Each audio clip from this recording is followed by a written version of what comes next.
Hey everybody, this is Jimmy. Welcome to another episode of the Jimmy Tingle Show. We have a very special broadcast for you today. It is a replay of the 40th anniversary Ding Ho Comedy Club reunion and tribute to Barry Crimmins, our founder, and fundraiser for his wife Helen Crimmins' ongoing medical expenses from breast cancer and other related illnesses. So please be as generous as you can as you enjoy this wonderful walk down memory lane with comics and clips from their live performances, storytelling about their relationship with the Ding Ho and Barry Crimmins. I know you're going to love it, but please do be as generous as you can. With that link in the show notes, all proceeds going to benefit Helen Crimmins' ongoing medical expenses. Enjoy the show. You're going to watch the first act today. Next week, we're going to rebroadcast the second act of the show. I know you're going to love it. Thanks a million for joining us today, and rest in peace, Barry Crimmins. We love you, brother. I want to say one really important thing before we start. This is Zoom. It's new to a lot of us. There's a few housekeeping rules, okay? Number one, if you get off, if something happens, we'll be back on. If there's a screw up, some of the power goes up, we're going to be back on. Zoom, the Zoom is not going to stop us from doing the Ding Ho 40th anniversary, number one.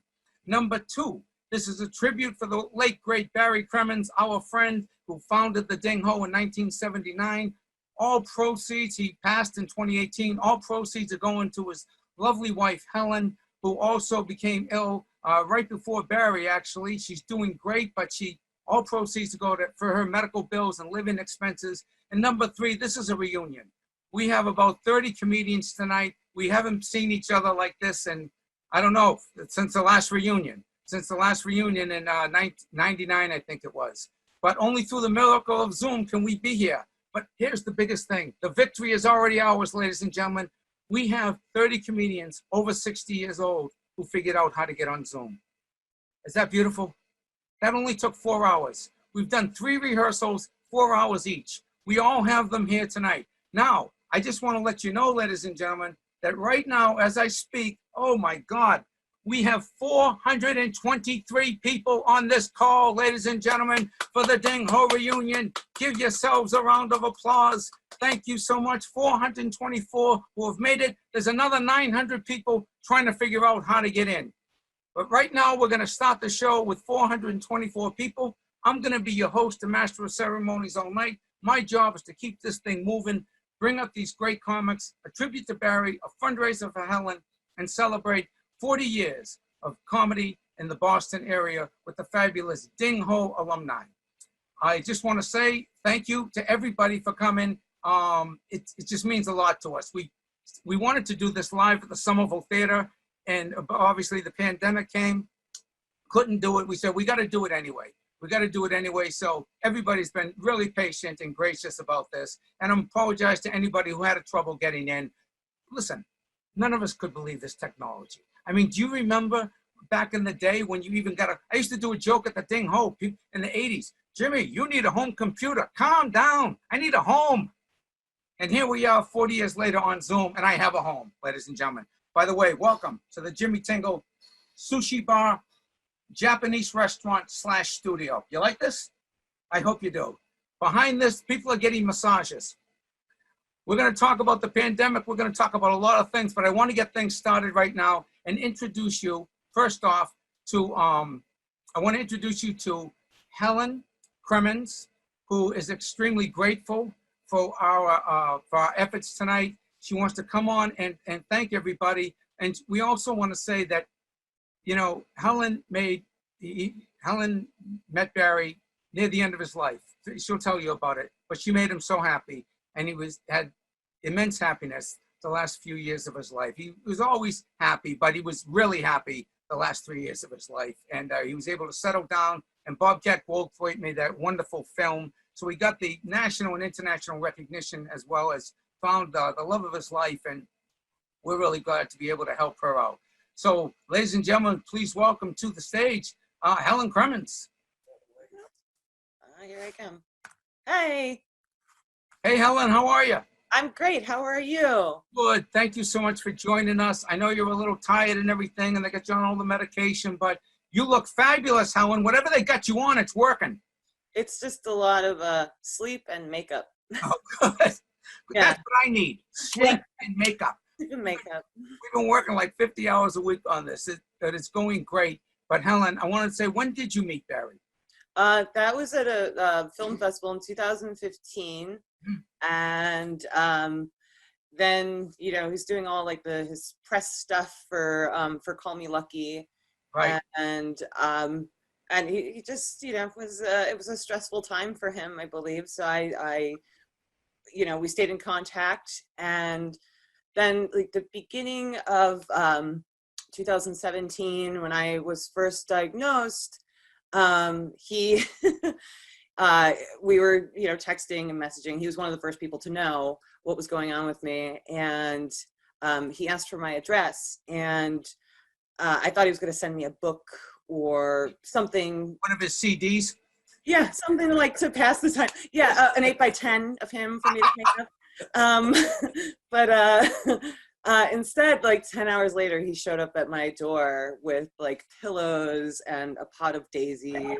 Wow. And yeah, it was just really, really sweet. And then we were inseparable after that. And he helped me out like through, the beginning of my illness. And then it was just really like horrible timings. And like, I was starting to get better right when he got diagnosed. And so I was able to take care of him. Yeah, it's just like really, really odd timing, but we were so happy. And, we both just lifted each other up and made each other better people and more creative. You sure did, Helen. Everybody would say that I've never seen Barry so happy. And I know. because of that relationship. So thank you. Thank you for that. And I know you want to thank the people here tonight that all did and all the comics. Yeah, everybody here. I mean, first of all, let me just say the rehearsals have been so hilarious and entertaining. I mean, watching everyone try to figure out Zoom, like, I mean, I've used it maybe twice, not to this, not at this level, just like with a couple of friends here and there, but that has been funny. And then seeing everybody together, like, even if it's just on a computer, watching everybody interact and, give each other little ribbing here and there is really, really fun. And I mean, I just think what you've done here is really remarkable, and I'm impressed. And everybody that's participating tonight, I thank you so much. I thank everybody who's watching. I'm really, really like overwhelmed, and I'm looking forward to watching this unfold. It's the real thing after 4-hour rehearsals. 4-hour rehearsals. Yeah, exactly. 4 hours was just getting everybody in. I mean, I was Brian Kiley camping out overnight, and just to make sure he's in. Right. Yeah.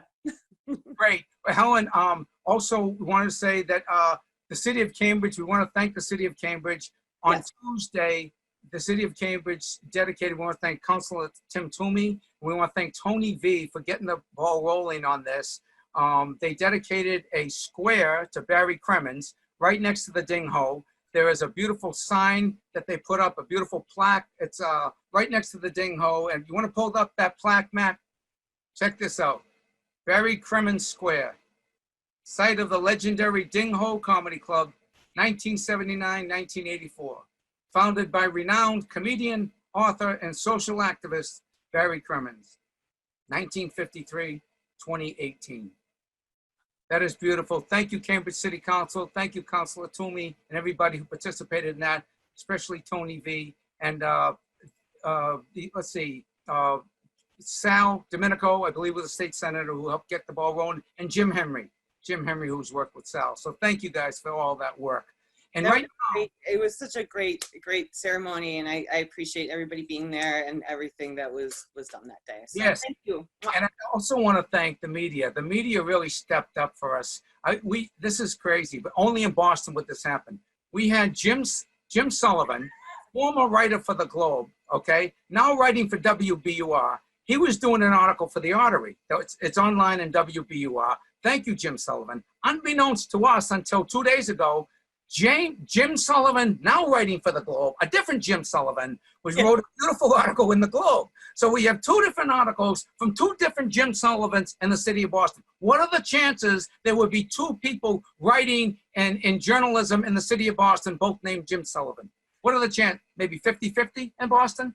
It's Massachusetts, so. It's Massachusetts. A lot of Sullys. We want to thank all the media that helped us out and gave all the plugs and everybody that posted on Facebook and all of that. And we want to just introduce you right now to Barry Crimmins. A lot of you read about him and heard about him, and we have a clip of him right now performing at the Somerville Theater. This is the 1999 Ding Ho reunion. We did it at the Somerville Theater. Barry and I put it together, and many other people. And it's a really great set, and it's just a taste of what Barry always did. So enjoy this cool clip from Barry Crimmins. I live in Cambridge. It's weird for me because I grew up in the United States. In Cambridge, we don't have bars, we have alcohol co-ops. If you get rowdy, you have to throw yourself out. Okay, buddy, let's go. I don't think he'll be back. And I got into being a Cambridge person. I got herbal backpacks, I got earth sneakers. I got so much macrame hanging from the ceiling of my apartment that when I get up to go to the bathroom at night, I get rope burns on my elbow. Got into astrology for a while until I realized I ended up with a really shitty sign. I'm a Cancer. Hi, I'm a Cancer. What are you, multiple sclerosis? Other signs are good. They get like NFL teams. Aries the Ram, Leo the Lion. I get Cancer the Crab. Sounds like a terminal social disease. That's taken on more significance since I first did that 20 years ago at the Ding Ho. I'm a proponent of gun control. For those of you in the National Rifle Association, proponent means I'm in favor of gun control.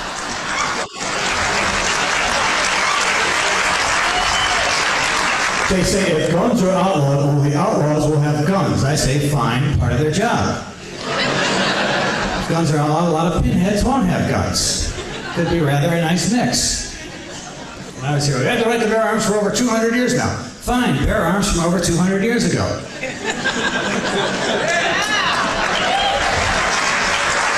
When was the last time someone in this room got arrested for carrying a concealed musket? Not recently. People that work in 24-hour stores don't get nervous. Somebody gives them with a funnel-shaped thing under their coat. Holy shit, I think he's got a musket. Or whatever he wants. But we should be allowed to protect ourselves. We got better weapons, more patriotic weapons, more freely available. Baseball bats. I say turn in a 357 Magnum, get a Nomar Garcia Power 34. Baseball bats are wonderful weapons, even if you follow the assailant off. Doesn't matter. The best thing about a baseball bat as opposed to a gun is no small child ever walked into his parents' bedroom, reached in the bureau door, pulled out a baseball bat and said, "Geez, what's that?"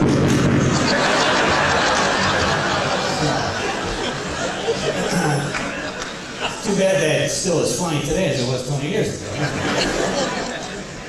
We've done a little better on the gun. We've got the Brady bill going for us. Finally, someone with brain damage on our side of the issue.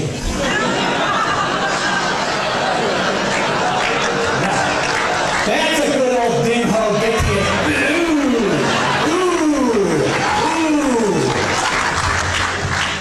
They're easier to get now that everybody's not drinking so much. You know? Same crew downstairs, but we got like 36 designated drivers now. A little taste of Barry Crimmins, ladies and gentlemen. Funny talking about guns, school shootings, unbelievable. Some of the solutions for school shootings, people say we need to arm the teachers. Arm the teachers. First of all, my brother is a teacher. It is a stressful job. Don't give him a gun. That'll cause more problems.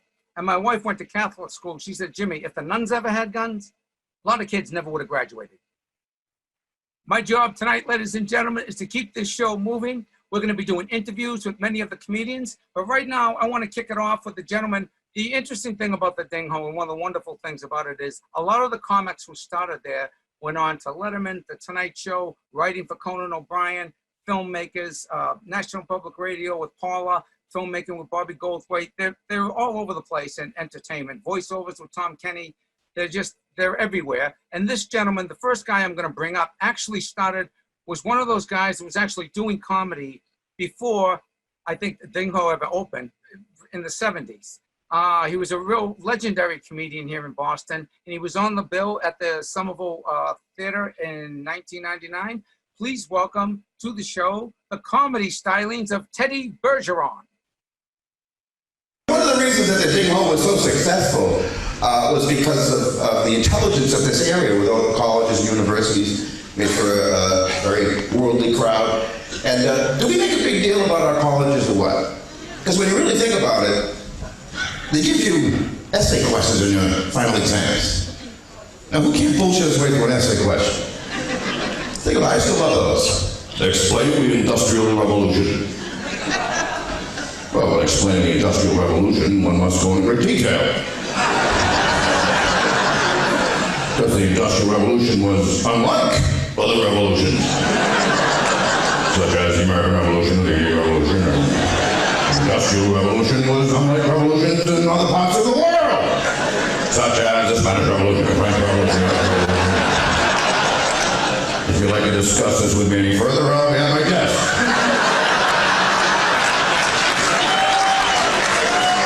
I'm going to tell you a great crowd tonight. All right. So you are good, but you have a short time to create the energy. And that's what life is, isn't it, my friends? It's energy, right? Positive and negative energy. And we battle with it, don't we? All day long. Happens to me. I see a girl. I'm filled with positive energy. She wants me. She wants me. But then the negative energy comes. What would a beautiful girl like her want with somebody like me? Then the positive returns. Maybe she's an idiot.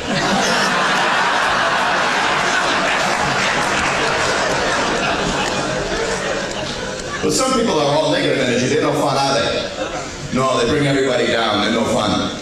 And there's one at every show, too. I went to see Peter Pan on Broadway. And at the end of the play, all the little kids were so excited, especially when she flew above the crowd.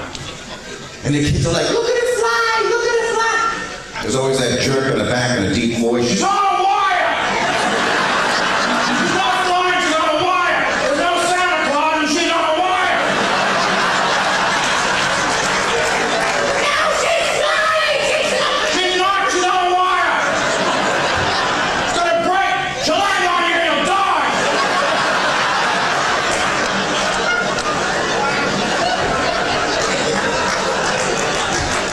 So don't be negative. It's not good for comedy, negative. My biggest fear is to perform in front of an Olympic sportscaster. Are they the most negative, critical people there ever was? Because you watch like a diver, and he's off the board, and he backflips into a double somersault, he spins out of that, and he pivots to the left, to the right, upside down, triple cartwheel, into the water, and you're like, wow! And you hear, no, that's a shame.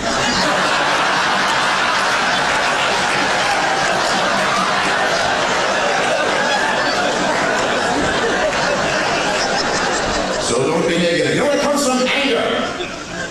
That's what they say. Unresolved anger, suppressed anger. Don't get angry. But it's difficult, especially in Massachusetts. Because you have to drive in traffic here. Yeah, that's going to piss anybody off, huh? Driving in traffic, I don't care who you are, you're going to be pissed off. You can be the nicest guy in the world, maybe on a blind date, trying to show her how thoughtful you are. Oh, you look so special. I'm so excited, it's our first date, and I hope we have many more. And because you're so special, I'm gonna take you to my favorite restaurant. Yeah, because it's special just like you. And it's not far from here, no, it's just down the road a piece. But we should be there as soon as fuckhead gets out of the way!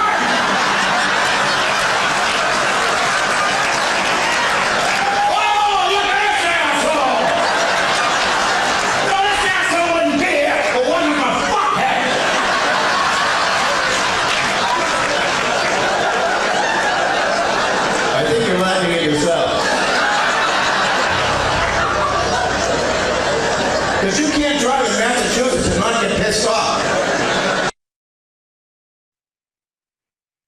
Teddy Bergeron, ladies and gentlemen. Teddy Bergeron, give him the virtual clap.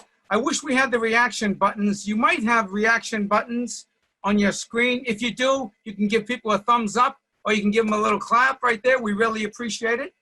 Excellent.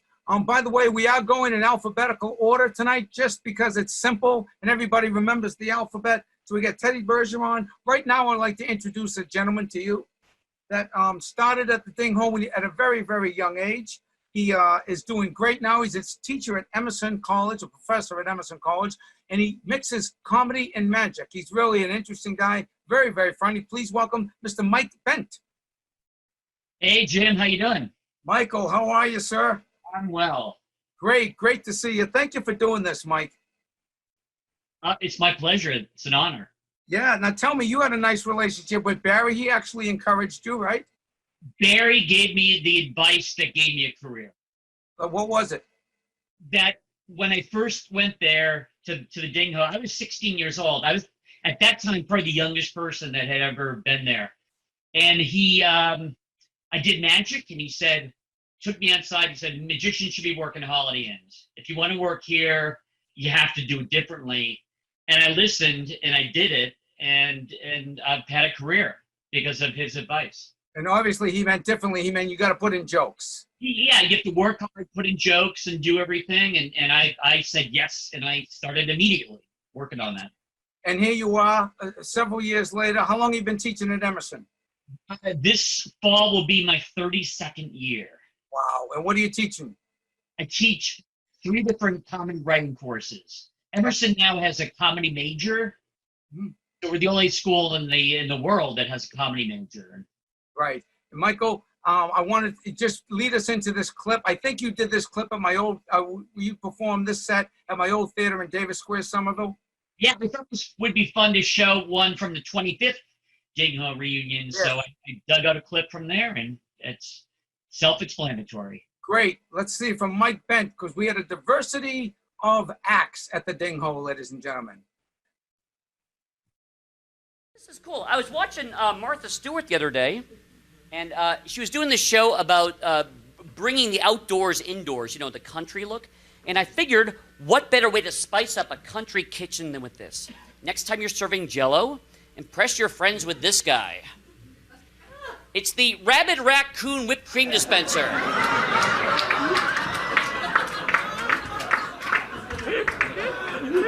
Doesn't it make your mouth water? And water. Water. Yeah, I'm working on getting fudge sauce from this end. Nuts, anyone? They come sealed in their own secret flavor pouch to lock in the nutty freshness. How many thought they'd see this tonight, by the way? Not that many. Oh, gosh. I want to show you, this is a new toy I'm working on. This is kind of cool. See, get her out here.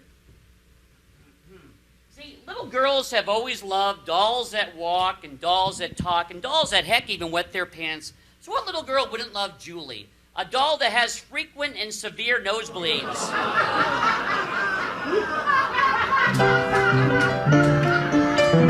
Not available. We're prohibited by law. Sorry, Tennessee. Mike Bent, ladies and gentlemen. Excellent, Mike. We had so many interesting people there and so many different types of acts. When I first started, I played harmonica. I didn't really know what I was doing. I had all these songs. I'm a test tube baby. That's why I got the blues. Was a man-made mutation, scientifically abused. I was the miracle of the laboratory. How come I never made 60 Minutes or even the news?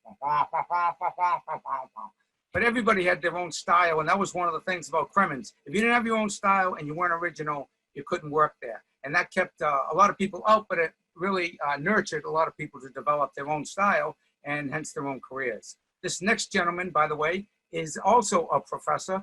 Please welcome the one and only Mr. Bill BRAUDIS. Brother Bill. Thank you, Jimmy. Tell me about your first open mic. It had to be at Lenny's show. Oh my God, it was at Lenny's show. This was my first, so I was probably on stage 2 other times. This was my first Ding Ho. I'd seen shows at the Ding Ho, but hadn't been on. Other comics were saying, you got to go on there. I went Wednesday night, signed up. You know, you had to literally sign up on your, the list. Yeah. And I sat at the bar in the corner and just waited. The show's going on.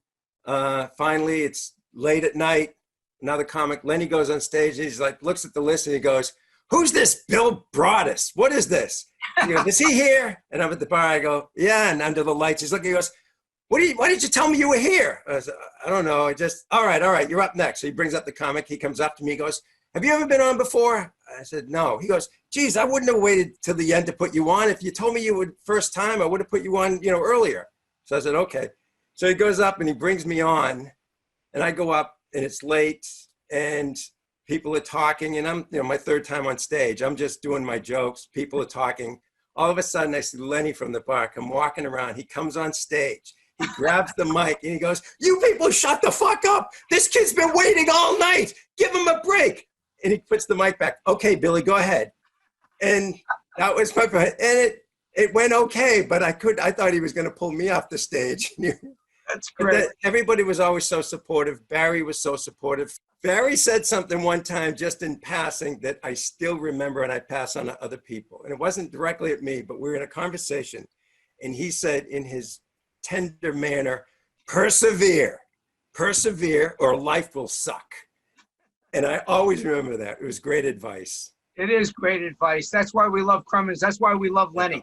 They were supportive and a very gruff, down to earth. Shut the fuck up and let this guy do his act. Yeah. Right?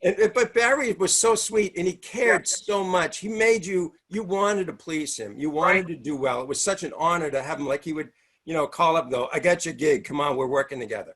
I mean, it was the best. It's because he was a comic. Yeah. Yeah. Bill, the clip we're going to see right now is from Conan O'Brien. Yep. If anybody wants to go back to school, Bill is a professor at BU right now. So Bill might be able to get you in. By the way, I went back to school in my 50s, and the great thing about going back to school in your 50s, you get the student ID and the senior discount. So it's a wonderful, wonderful thing. I highly recommend it. But I want you to watch Bill BRAUDIS live on Conan O'Brien. Thanks, Jimmy. Thank you very much. Thank you. It's great to be here. I'd like to start off by just telling you a little bit about myself, but I can't because of the trial. So I'm just going to breeze. I didn't shave today. Actually, I'm supposed to be growing a beard for a movie that I'm going to go see. And I'm married. Thank you. Sorry. I love my wife. She's a nurse. She's from Canada.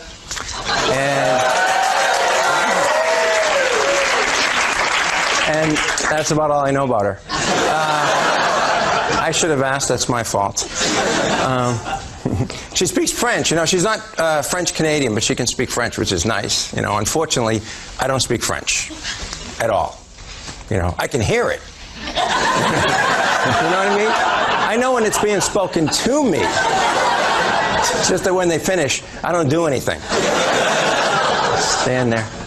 I took a foreign language when I was in college. Calculus. College was exciting, I have a Bachelor of Arts degree in history that I'm selling if anybody's interested. Good condition, never been used. Not all my relationships were successful, I lived with a woman one time for 2 years. We had a very bitter breakup, she moved out. I went through that period of regrouping my life, which is also known as alcoholism. And, it's just a phase you go through, My friends at the time were really concerned about me, and they suggested that I see a good counselor, and I could not afford a good counselor. So I went to a camp counselor. And, he told me a lot of ghost stories that really shook me up.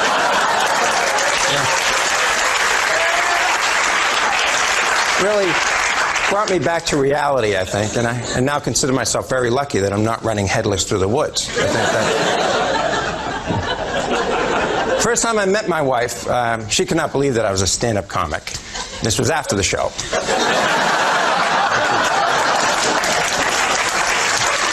I have to tell you this story. This is true. I actually saw my own car get stolen one time. Absolutely. I've always been fascinated with criminals. When I was a kid, I wanted to be a criminal. When I was a kid, because I grew up in a really bad, really rundown section of my house. And this is true. I actually saw this happen. I happened to be looking out the window, and I saw these two kids. One of them was like the lookout. The other kid comes running around to the driver's side door. He has one of those things they use to pick the locks with, the Slim Jims. He's got it down between the window and the door, and he's trying to get the lock. I couldn't believe I was actually watching this. All of a sudden, he pops the lock up, opens the door, pulls me out, you know. Thank you very much, folks. Thanks a lot. Hey, that was hilarious. Really funny. Bill Braudis, everybody! Bill Braudis, everybody. That's the type of talent. Started right in the ding hole and open mic night. Fabulous. Thank you, Bill. This next gentleman, he was one of the early guys there at the ding hole. He became fast friends with Barry. He also had been doing comedy. He started in Chicago, moved to Boston, and right away hit the ground running because he had some experience working in Chicago. And he's just got some heartwarming stories about Barry and some very funny material on stage. Please welcome to the show the one and only Mr. Bill Campbell. Brother Bill. Hi, Jim. Brother Bill, how are you? Good. I got two back in the day stories. Okay. Okay. One is about Barry. One is about special night for me at the Ding House. Okay. First about Barry. Barry was a very funny man, on stage and off, and everybody knows that. And probably everybody's going to talk about that. But Barry also was a great guy to those of us who worked for him. And I have an example of that I always tell. I've told the story before, but in 1982, I was booked to work the Ding Ho Friday and Saturday night, 4 shows. And the Thursday before, I got a call that my mother passed away. So I had to cancel shows and go to California. And Barry was so gracious. He not only was sweet about it, paid me for all the shows, even though I wasn't there. And wow, I've done this for 40 years now. No one has ever paid me for shows I didn't do. And it meant a lot to me then. I had 2 little kids. It means a lot to me now. And I love Barry for it. Second story is about a night at the Ding Ho. Very nice story. I had 2 little girls back in those days. And they kept bugging me to come to a show. Come on, Dad, why can't we come to a show? So I say no 1,000 times. I finally go, okay, I'll take you to a show. So I take them to the Ding Ho. We're on their way to the show. And they say to me, they're all dressed up, you know, big night, what? And they say, you know, Dad, we have some good jokes. You should do some of our jokes. I says, okay, I'll see what I can do. You know, we get to the Ding Ho, and I put them on stage left, you know, near Martin, in a nice, safe place. I mean, there's no kids at these shows, you know, everyone's looking at them. They're all dressed up with their Shirley Temple, you know. And I'm going into my act, and it's a typical Ding Ho crowd. They were a great crowd. And halfway through the show, I go, you know, these are my daughters, you know, and everybody goes, oh, I go, you know, they asked me to do a few of their jokes for me, you know. Here's one. What did one hot dog say to the other hot dog? Hi, Frank. Ah! The crowd went crazy. Here's another joke. I brushed my teeth, I brushed my hair. Louder than the first time. The crowd was fantastic. I look over and they were just beaming. So adorable. So we leave the show, we're on our way home. The whole way home, all they talked about was, you know, Dad, I think they liked our jokes a lot better than your jokes. We'll have to give you some more jokes in the future. It's a remembrance of a great night for me and my daughters. At a special night at a wonderful club. Happy 40th Ding Ho. Cool, Bill. That's a nice story, man. And what the clip we're going to see right now is live from the Somerville Theater at the 20th reunion in Somerville, 1999. Thank you, Bill. I like to point out the parents. Parents are always the audience members because parents are just happy to be out. Where you going? I don't know. I'm fucking out. I could going to do anything. I haven't even thought about it. I'm so goddamn glad to be out. I know that feeling. That was my wife and I. We just sit in the car and let the wave go. Ooh, we're out. Feels so good. I've been married for a long time. I love my wife dearly. We've been married longer than Ding Ho. But we have certain differences that have always been hard. My wife hates to throw everything out. So every summer we have the same thing. She says, Bill, I got a good idea. Let's have a yard sale. Oh, I hate these fucking things. Here's my definition of a yard sale. Take all the shit I wish we could throw away, put it on the front lawn, sit with it all day, put it back in the fucking house. And what a wonderful day it is. But you know, it's worth it because we made that extra $20.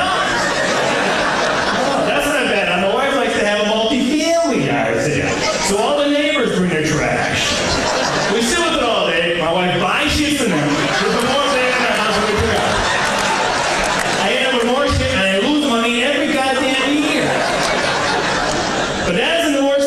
The worst part is some of the people that come to the yard sales. These are the cheapest people on the planet. First of all, they show up at like 5:30 in the morning. You know, am I early? I'm in my pajamas, asshole. Is that cool? Well, how much is that? It's $1. I'll give you 50 cents. Just take it. Hey, you cheap bastard, take it. You see that woman over there when she turns her back? Take the whole fucking thing.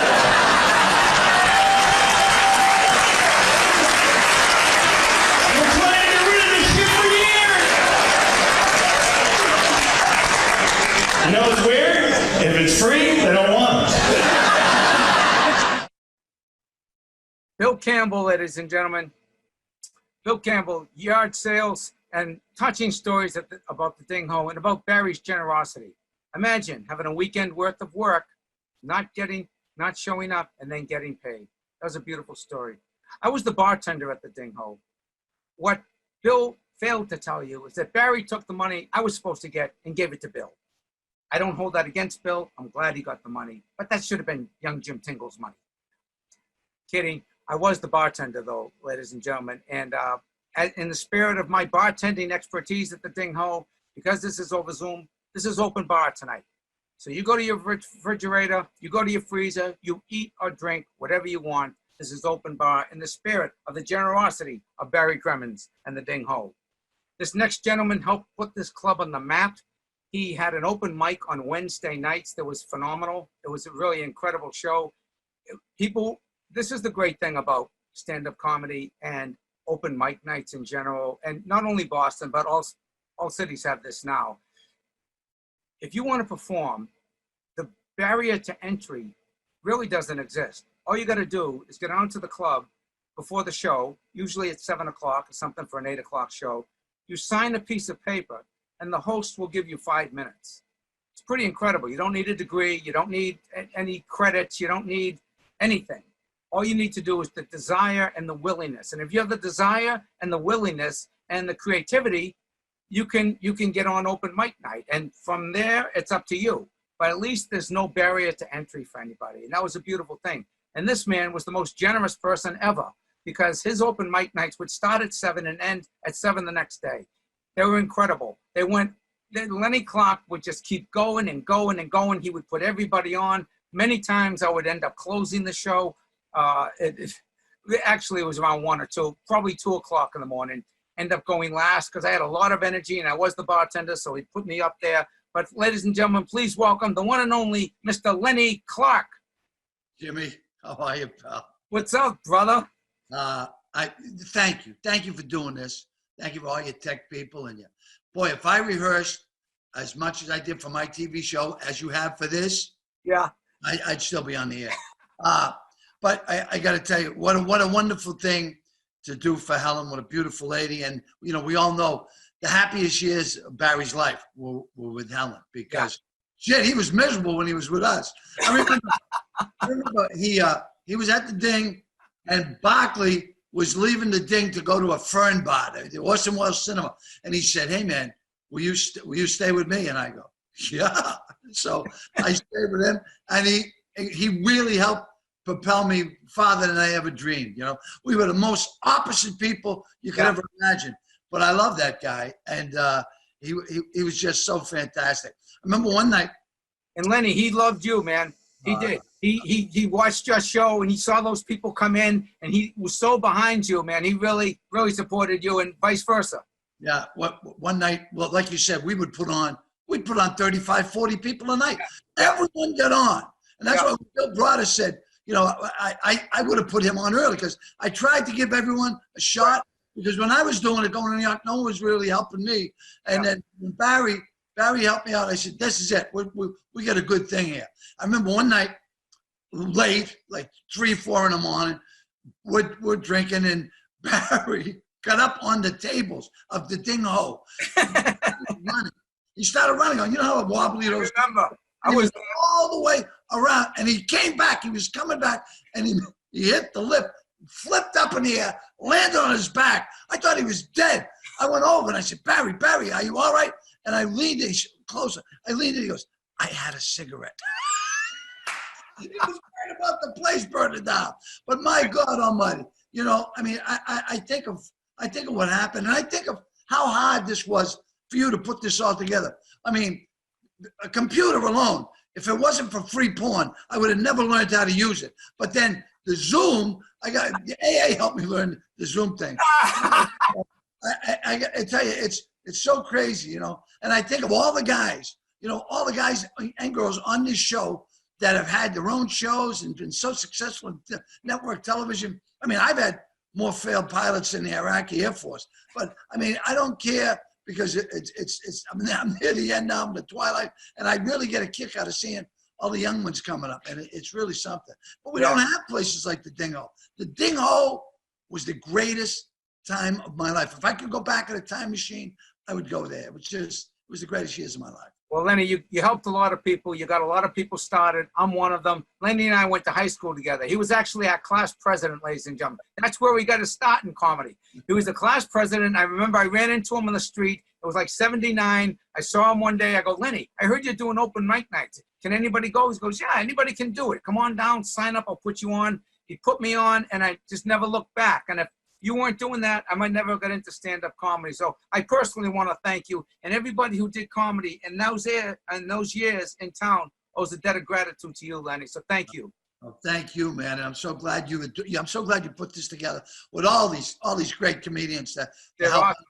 Yeah. So this clip, I got to tell you, knowing where we started and seeing you on late night television, sitting there in the panel is really a thrill. Ladies and gentlemen, enjoy Lenny Clarke on the Jimmy Kimmel Show, 2019, Lenny?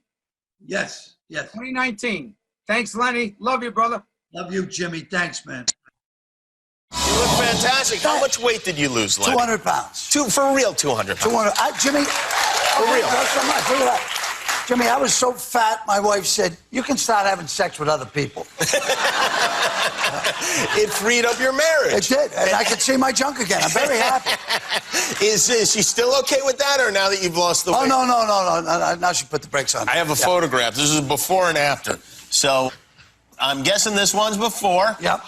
Oh, what are you doing in that? Are you in a baby stroller? What's happening there? It took them a week to get that lawn chair out of my ass. It's a lawn chair. And here you are. What are you, walking around the neighborhood scaring the kids? What's going on? I got a deal on a Borat suit. And, well, I rode 150 miles in 2 days for MS because I have two sisters with MS. You did? So my brother and me, we did. A motorcycle? Pedal. Motorcycle. I wish so. Wow, look at you. Oh, God, I love looking at your body. Oh, thanks, Jim. And mind yours. Look how skinny you are. What are you going to do about prescription drug prices? Do you have a plan or anything like that? I got a guy. You do? Have you ever thought about running for office? It seems like in Boston you could win just about anything you wanted to. Yeah, I probably could. You know, now, you know, I tried before, you know. I was janitor in City Hall, and I was, you know, running, you know, and people say, oh, yes, you should run for mayor, you should run for mayor. I didn't know they were kidding, so I did. And I would have won if I was drinking just a bit more. How old were you when you did this? 26, maybe. 26 years old, and you decided to run for mayor. And did you take it seriously at all? Well, my campaign office was in a poodle salon, you know, and they would be cutting poodles, and I'd be on the phone. You got to vote for me, you know. It was, so, but I did the best I could. And then one night we were drinking at a bar in Harvard Square, and we came out, and Dennis Leary said to me, "I bet you can't steal that bus." And I'm saying, I can drive anything. So there were 3 buses lined up. I got in the middle one. That's so stupid. This is a city bus? Oh, yeah, city bus, MBTA, yeah. And I smashed into the front, smashed into the back, and got out. He goes, another $50 says you can't get it out of the yard. I said, they're on. Then he said, $200 says you can't drive it through the tunnel. Now, the tunnel goes under Harvard Square, and there's about this much room on both sides. So needless to say, it was scratched up. But I picked up some elderly people and told them I was running for mayor before a police chase ensued. So now, So then I pulled the bus over where it blocked on something like this. The cops couldn't get around, and I went to this football party with 150 witnesses. They knew I did it, but they couldn't prove it. Lenny Clarke, ladies and gentlemen. Lenny Clarke. And I mean that when I say that Barry and Lenny, you know, they were the Mutt and Jeff of comedy back in the day. And they were complete opposites politically and everything. but they loved each other and they came together to make something happen out of nothing. And it was pretty impressive. So thank you, Lenny. Thank you, Barry. And this next gentleman, we're going to see, let's see, who do we have here? Oh, yes. Ladies and gentlemen, please welcome to the show, the one and only Mr. Melvin George. Hello, Jimmy. How hey, are Melvin, you? how you doing? I'm doing just fine. First of all, thank you so much for doing this. You're wonderful. The cause is great. I got to see so many dear friends who I haven't seen in ages, and it's all because of you, Barry Crimmins, and Helen. Thank you for doing this. Well, Melvin, thank you for joining us. I got to tell you, and we really appreciate it. You know, it's funny. I was telling people earlier, you see people like I see you maybe in '85, then I see somebody else in '91.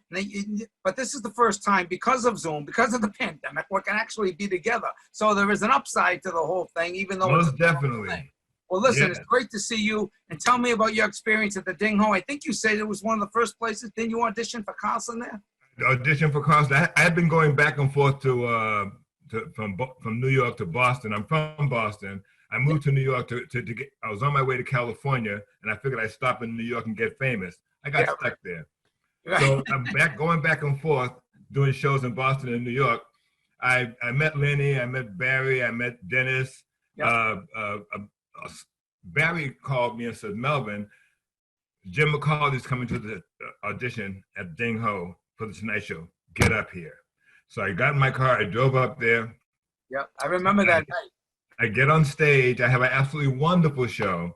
Yep. Afterwards, Stephen Wright goes on right after me. I met Stephen Wright on the way, as I'm leaving the stage, he's coming to the stage, and I said, hey, you must be Stephen Wright. He goes, you must be Melvin George. Nice to meet you, nice to meet you. So after the show, Jim McCauley actually came up to me and said, hey, listen, I love your show. You're a wonderful entertainer, but what you do is not good for television, it's good for live audiences. And I took that advice and I went to open for Patti LaBelle, Smokey Robinson, Aretha Franklin, any three-syllable R&B group you can think of, the Temptations, the Four Tops. Nice. I worked with them all. Nice. Because of the start that I had. Right. Well, I got to tell you something, Melvin. In terms of working for television, you're not ready for television. I disagree. Let's prove Jim McCauley wrong by watching this clip live from Gotham Comedy Club in New York City. Melvin, great to see you again, brother. Let's see this clip live from Gotham Comedy Club. Melvin George. Good evening. How are you? Hey. I'll take it. My name is Melvin George II. The way it goes is my father's Melvin George. I'm Melvin George, the sequel. My son is Melvin George, the final conflict. I'm kind of bummed out right now because after 44 years of marriage, my mother and my father are getting a divorce. The problem I'm having is I don't know who I'm going to live with. You're looking at me saying, you're too old to live with your parents. I know, I'm getting old. I'm getting old. I know I'm getting old because my teeth and I don't sleep together.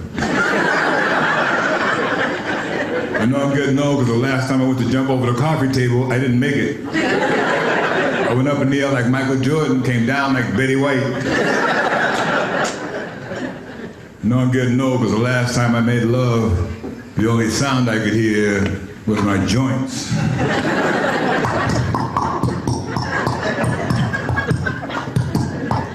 Oh, wait, wasn't that fast? This is more. Oh,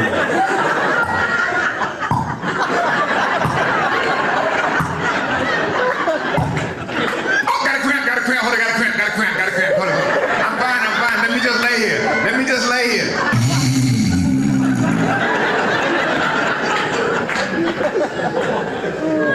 I think I'm gonna live with my dad because he has my kidney.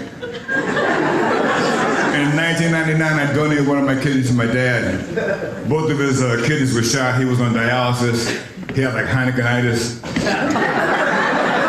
And my brothers and sisters, we said, let's go get tested to see who was a perfect match for Dad.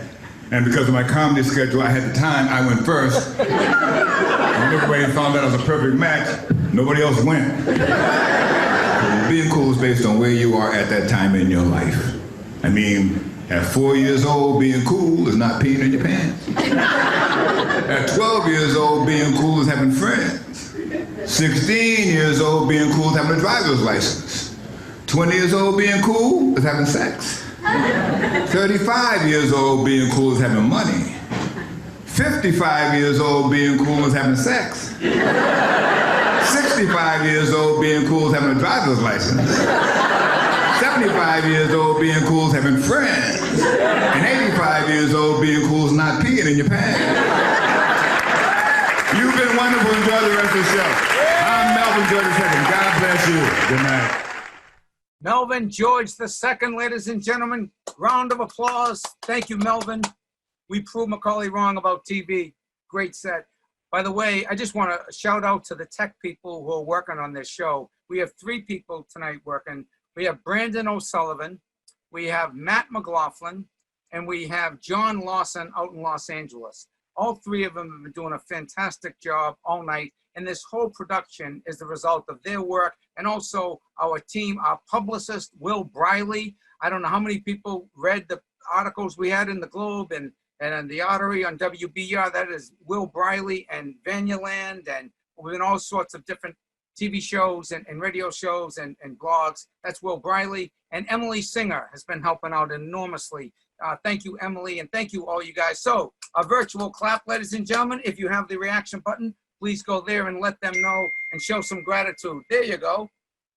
Right now, I want to bring up somebody who, again, an old friend of Barry, and just a real role model for the comics in Boston. He just helped a lot of people. He does a lot of one-man shows now. His shows are dynamite. Please welcome to the show the one and only Mr. Jack Gallagher. Hi, Jim. Hey, Jack, how are you?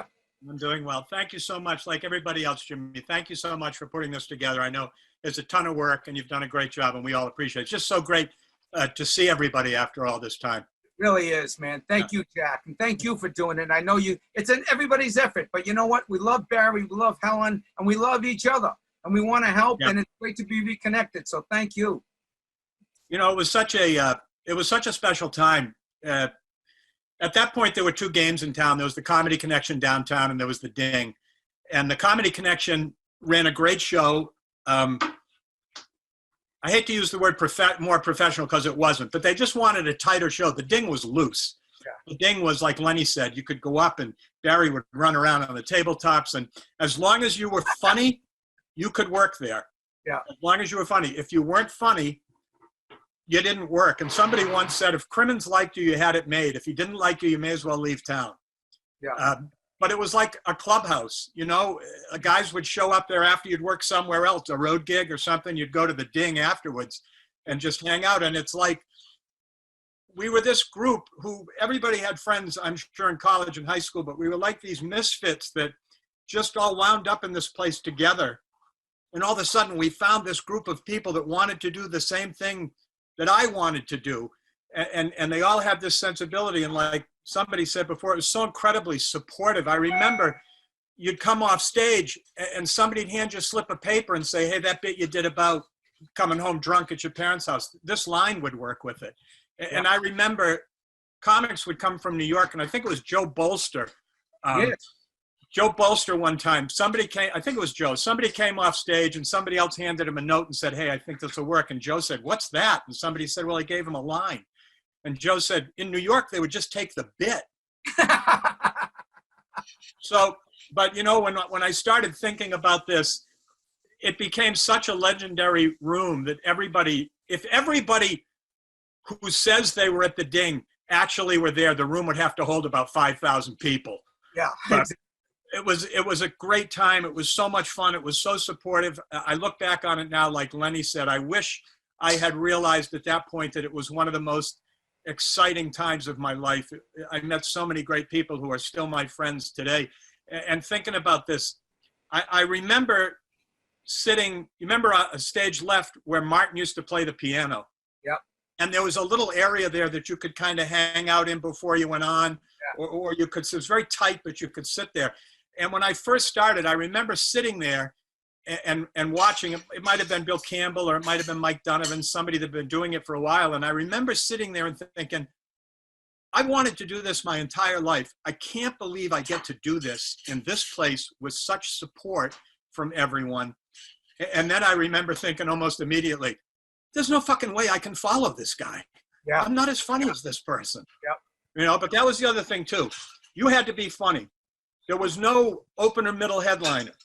You know, Lenny might be doing another job across town, so you got to follow Lenny. Lenny's been doing this for a year. I've been doing it for 2 months. And if you weren't funny, it didn't work. But it was a special time. Barry was such a good man and such a good friend of mine. I miss him all the time.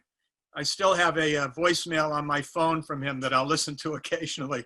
Yeah. I miss the guy. He was a sweetheart. He was a big, gruff marshmallow.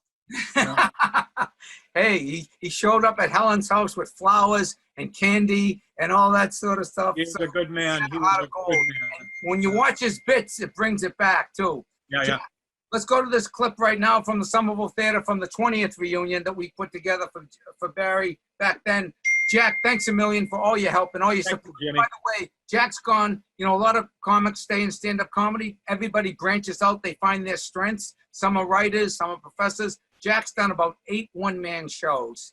Are they on your website, Jack?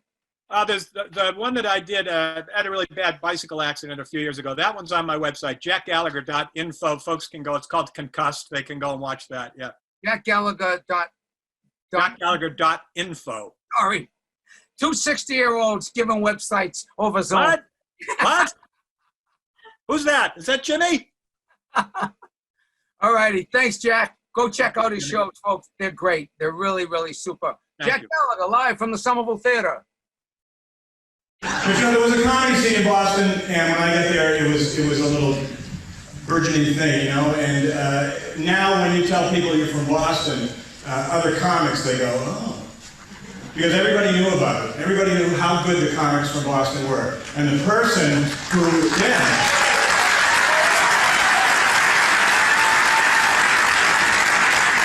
The person that made the scene work was Barry Crimmins, and you're going to hear this all night. Barry was responsible for this because there was another club in town and they were very nice people. But Barry understood what it was like to be a comic, and when they paid us this, I swear to Christ this is true.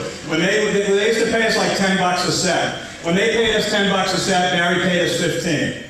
When they went up to 15, Barry went to 20. When they went to 20, Barry went to 30. When they went to 30, Barry went to 40. And finally, we were making $300 a night because of Crimmins. Because Crimmins, give them more money. So I'm happy when I fly now because they've actually increased the security in the airlines. Have you seen this? And a couple of years ago, there was a big rash of terrorism, so they increased the security. You feel a lot better now. Yeah. You know what the increased security is? The guy who takes your ticket says, so did anybody ask you to carry anything? That's what was missing? Shit, now the terrorists go, fuck, they blown it for us, man. Go back to the drawing board. I don't think about having people carry shit, but how many people? Excuse me, could you carry this on the plane for me? You bet your ass that thing, my friend. What the hell you got in here picking like a son of a bitch? What is that?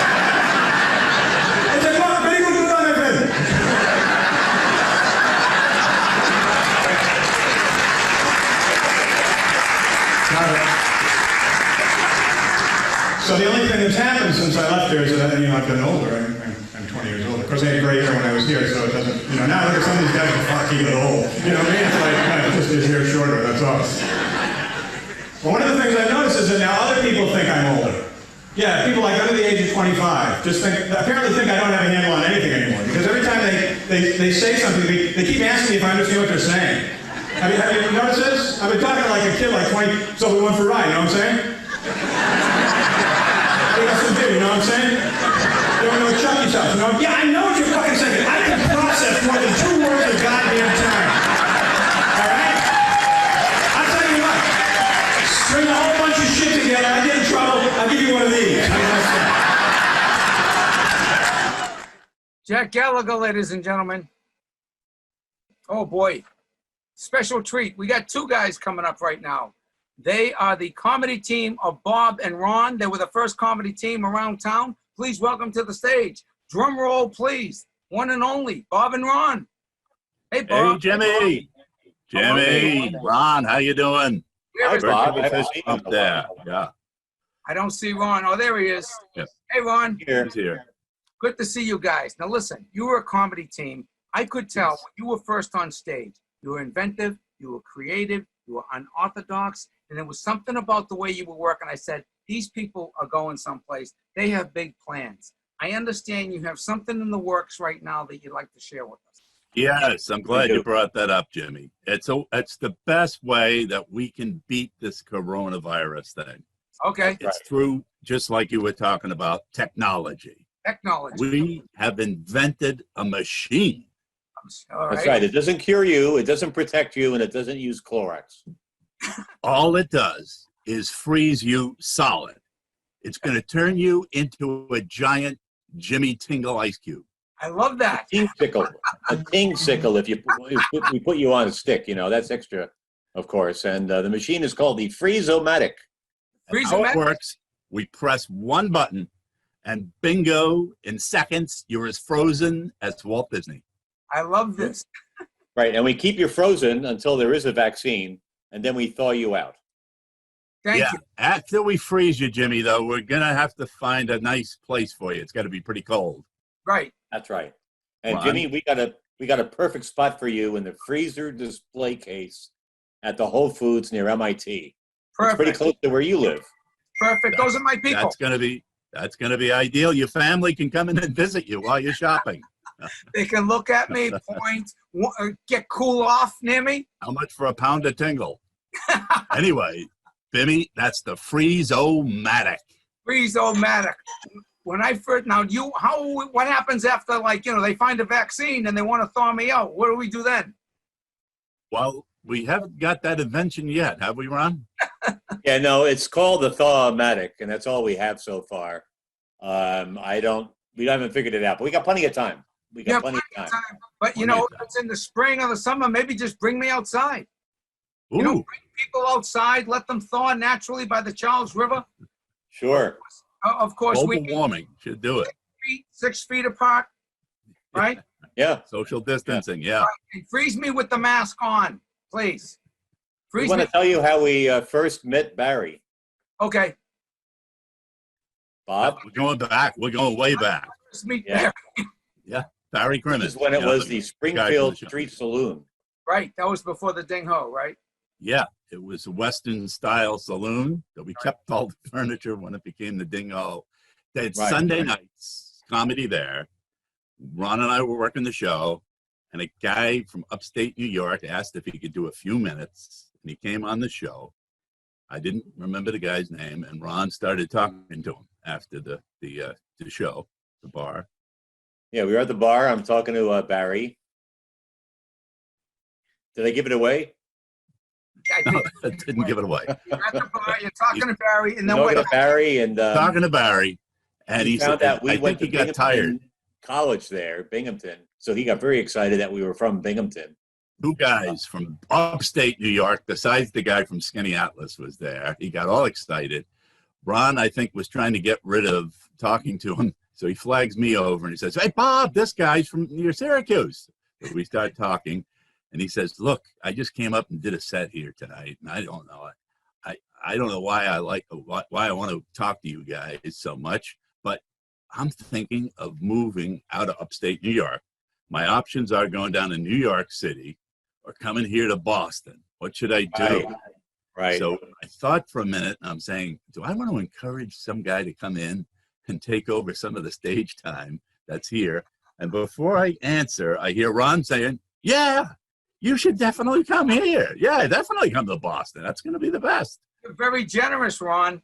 Yes. So I think Ron's name welcome him. goes up on that plaque outside there. The guy who sent Barry and told them, "Head southeast, young man." What do you think? Can Tony V get that happening?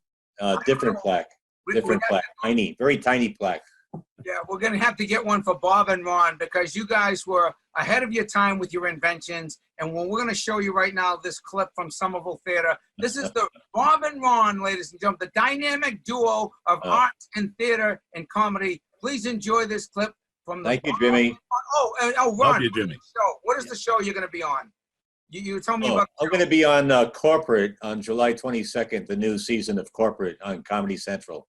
Excellent. The new season of Corporate on Comedy Central. Excellent. And that starts July 22nd? That is correct. Very cool, man. Well, thank you, Ron. Thank you. And I know Ron's out in LA right now. Bob has retired. Bob has retired. And No, I'm still doing comedy on my back porch. Drive-by comedy. Swing by Ashland, Massachusetts. Jimmy. You don't work Ashland, Massachusetts unless you go through Bob Lamont. All right, check out this clip, everybody. All right, Jimmy. Thank you. You remember the place that was right next door to the Ding? Right. 90 Shamrocks? It had all the latest in Irish reggae music.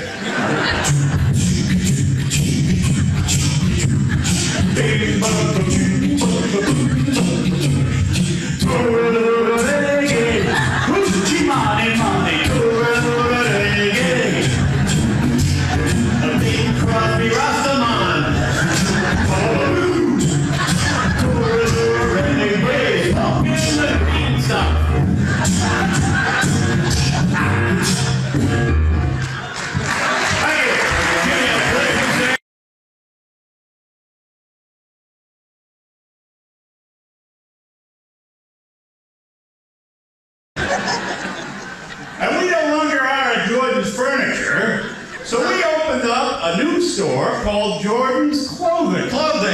That's right. Better than furniture, it's clothing. Right, and we used our genius to invent some new clothing for you, like this. Yes, it's time to try the new automatic Craftmatic adjustable pants. That's right. These pants can adjust to any position at all. That's right, let's say you want to read, relax, or just lie around in bed. The Craftmatic pants are the perfect pants for you. Let's say you're too tired to get up and go to work. No need to worry about it when you're wearing the Craftmatic pants. You can still arrive at work on time. And pull inside, you also get the pocket fisherman. That's right, inside one pocket comes pocket rod, reel, boat people. It's everything. Watch them reach out. The Craftmatic pants. Get it today. The reason we came down here this evening was for the opportunity to play Bumper Comedians. Like this.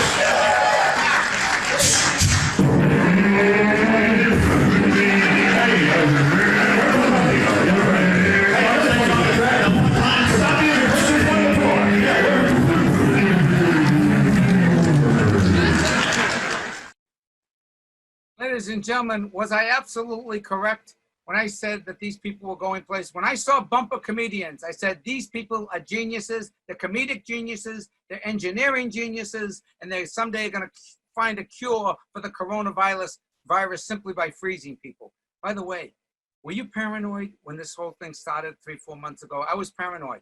I heard Tom Hanks get it. I go, oh my God, I watched Forrest Gump. Am I at risk? I mean, I was paranoid. Wash your hands. Don't touch your face. You. Wash your hands.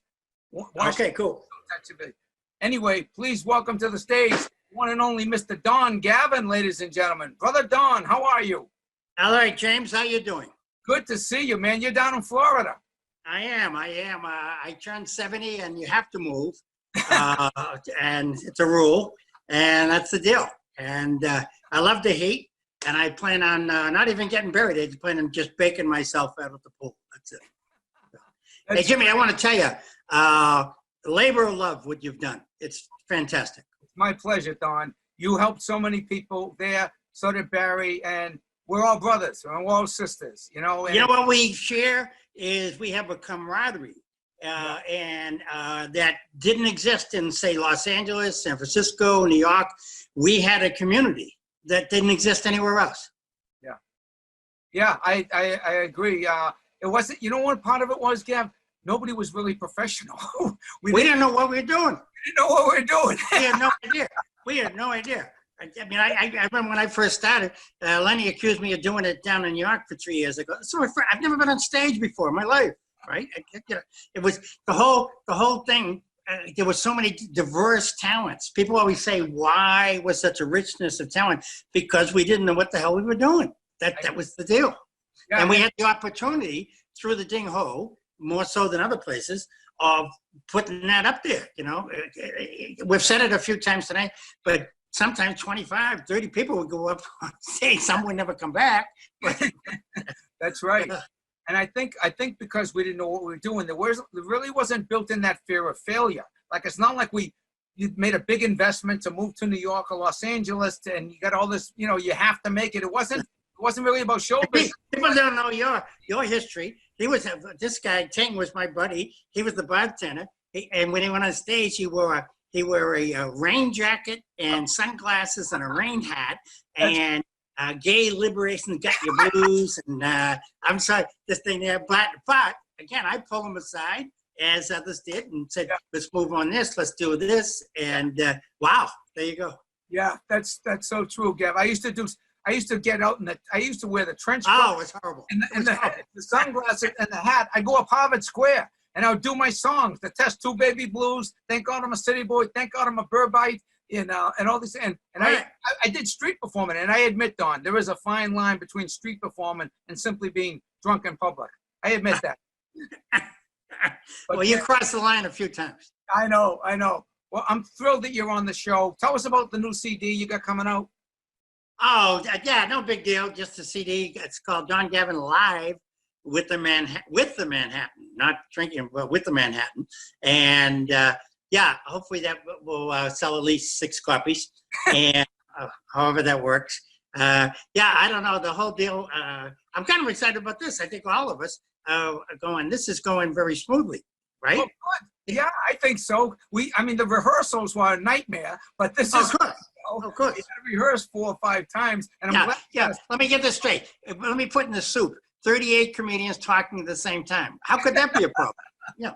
By the way, folks, we're having an after party. If anybody wants to donate $100 to Helen's cause, you can go to jimmytingle.com. You can donate $100. You'll get a link that'll invite you to the after party, and all the comics are going to be there. It's going to be a lot of fun. And there are also links in the chat room at the intermission, which is coming up in about 5-10 minutes. And you can donate to Helen right there at her PayPal account, right to her website or her Venmo. So thank you for that. Dawn, we're going to catch a clip of you right now. And the introduction that Gary Goldman is going to give you is heartfelt, and it could be anybody in Boston saying this introduction.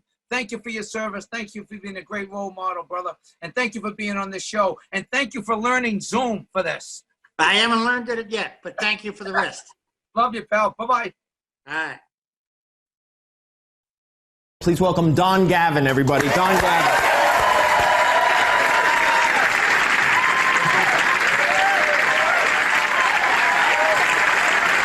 I watch a lot of sports on TV. I love the Olympics. Although I'll tell you, this past year they had the downhill skiing was actually postponed. You know why? Because it was snowing. I mean, that's like the diving. We'll have no diving this year. Some buffoon filled the pool with water. All right. But I was thinking about different sports. I'm not a hunter, but I was reading a thing recently that 22% of people, hunting accidents are caused that they actually shoot themselves.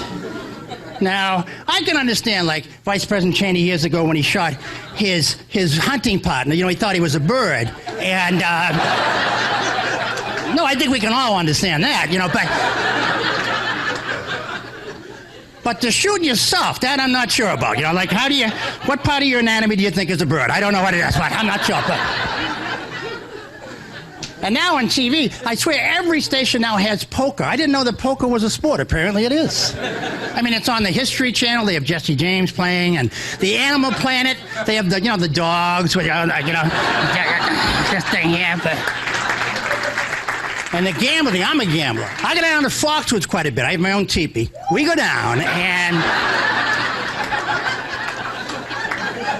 it's a 2.5-hour ride. If you win coming back, it's a fun ride. Otherwise, you kill the other people you're with. That's what it is. And I love the signs in any casino. I don't care where you live in the world. They put up these facetious signs like they're worried about your well-being. Have you seen these signs? Bet with your head, not over it. So I'm pushing my chips in like this, Have you seen any times, if you have a gambling problem, who else would be in the room?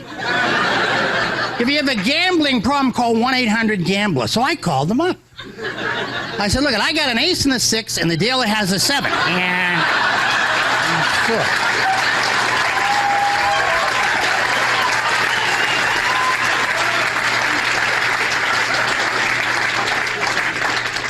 Well, you guys are kind. It's funny, I was hiking. I hike. Actually, I have a great body inside of the thing I'm wearing tonight. And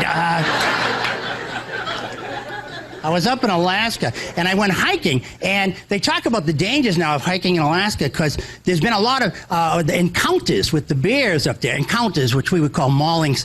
But there's been these encounters, and they gave out these brochures when I was up there about, being aware of your surroundings if you're hunting up there. Now, it said the brown bears have huge appetites and are quite dangerous. If you are confronted by a brown bear, don't run. It actually says don't run. It doesn't say don't soil your pants. It doesn't say anything like that. It just says don't run. Play dead. Now, I'm wondering who's putting these signs up, and I finally figured out. The bears. All right, yeah.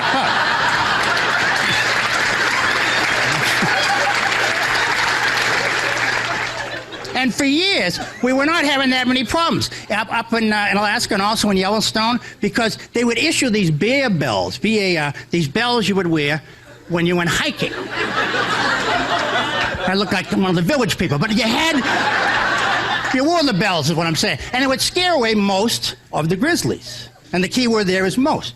So now it's not working because we're encroaching on their territory. So now they say, wear the bells still, but be aware of your surroundings and look for broken twigs, broken branches, and be able to identify grizzly bear droppings. And the way you can tell grizzly bear droppings, they have tiny little bells in them. That's the way you can tell that.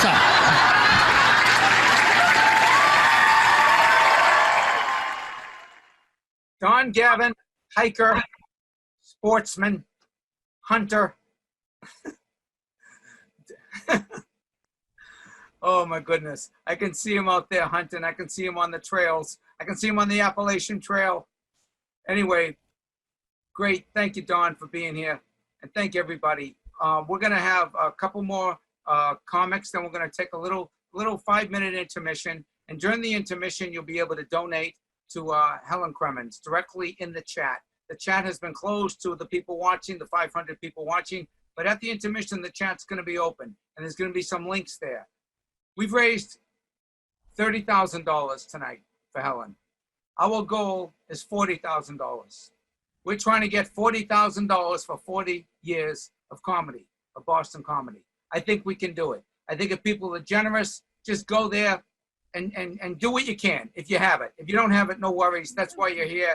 We made it $40 in admission or pay what you can. We don't want to turn people away. That was the spirit of our club. It was $3 to get in. And if you didn't have the money, Crimmins would say, come on in. Or if my friends came, they never had to pay, or Lenny's friends. So generosity is a big part of our value system at the club. But if you have it and you can donate, it would help. It will go a long way. We're trying to alleviate. It's bad enough being sick.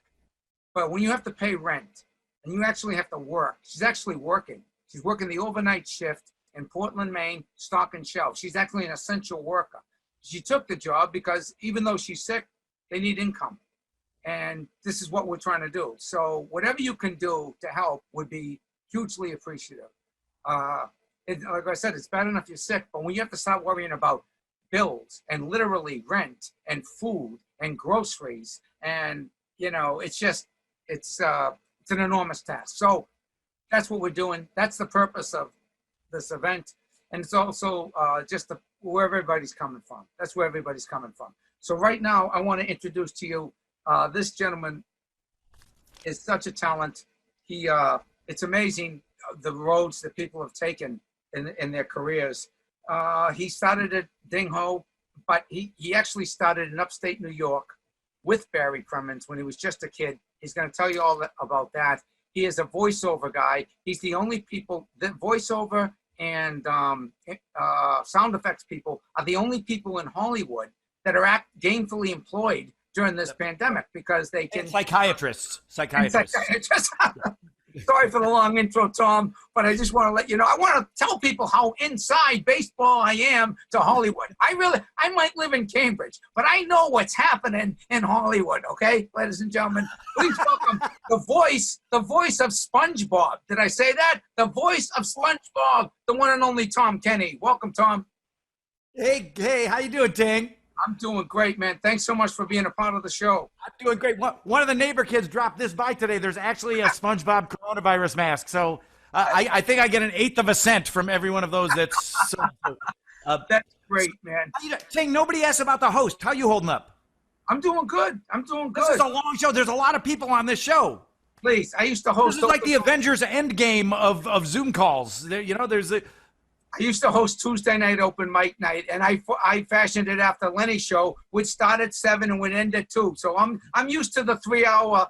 I'm used to the 3-hour slot. You're in it to win it, baby. I'm in it to win it. But what's fascinating about you, Tom, you're the voice of SpongeBob. You're the voice of all these characters. You're up for all kinds of Emmys. You're up for another Emmy this year, but you started with Barry and GOLDTHWAIT in Skinny Atlas, New York, and someplace when you're only 16 years old, and your parents weren't happy. Tell us about yes. First time that anybody's ever used my name and fascinating in the same sentence. But yeah, BOBCAT and I went to high school together. We were childhood friends. BOBCAT GOLDTHWAIT, or Bobby Goldthwait, as all the Boston guys pronounce it. Hey, you're friends with that Bobby Goldthwait, aren't you? Bobby Goldthwait? Well, it's actually GOLDTHWAIT. Yeah, Goldthwait. That's what I said. But anyway, so we were 16 years old. We're in high school, and Barry had taken out an ad. This was like pre-comedy boom, right? It was 1978. Right. And Barry had taken out an ad in the alternative local paper, the Boston Phoenix of Syracuse, I guess, the Syracuse New Times. Yeah. And, have you ever thought about doing stand-up comedy? I'm going to start a stand-up comedy night, a little ad about that big. And BOBCAT and I said, let's go. We're going to go. We found our friend Bill Judkins, who was a year older than us and had a driver's license, so he drove us out there. And we walked in, and there was Barry Crimmins. And to encounter that guy when you're 16 years old, you're just starting to kind of hear about and learn about people like Kurt Vonnegut and stuff like that. And then, like, bam, here's this guy in your life. And he was, this weird mixture of Kurt Vonnegut and Mort Saul and Che Guevara. And he was kind of cranky when he found out that we were children, Like, we showed up at this bar and hey, we're here about the ad in the newspaper, We're, in response to your ad in the newspaper, we want to do some comedy. And nobody could sigh like Crimmins. Like, his sighs went on for like 5 minutes, right? So he just goes, he takes a look at us, he's smoking a cigarette, he's got that walrus mustache, and he just goes, like good old Mr. Wilson from Dennis the Menace, Yeah, right. He like looks at us and just goes,